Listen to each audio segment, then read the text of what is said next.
Serge Okipenti, le kitesurfer amputé d'un bras, a donc réussi son pari. Il a traversé une partie de l'arc antillais en une semaine. Retour maintenant sur les dernières étapes de cette aventure extraordinaire avec Fabienne Léonce et Marc Balsa. Il a parcouru 420 km sur une planche de 2 mètres. Poussé par la force du vent, poussé surtout par une sacrée force de caractère, par un mental d'acier. Sur cette avant-dernière étape, Serge Okipenti est accompagné par son compagnon d'entraînement, Martial. Ils ont été accueillis à Saint-Barthélemy par la télévision locale, des amis et des amis kitesurfers. Ça va, on est content d'être arrivé. Il fait beau, ça a été une belle journée.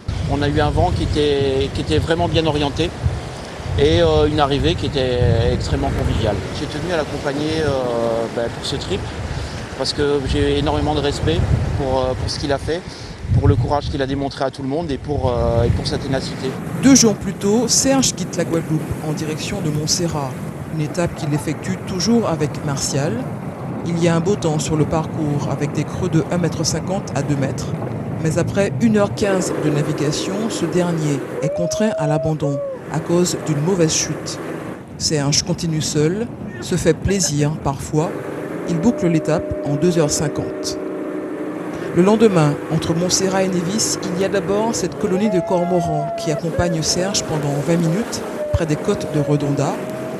Une navigation perturbée par de fortes pluies à l'approche de Nevis. Serge arrive au nord de l'île, côte au vent, après 1h50 de navigation. Enfin, Nevis, Saint-Barthélemy. La traversée dure 3 heures. Dans les 30 dernières minutes, la mer était vraiment hachée, vraiment coupée.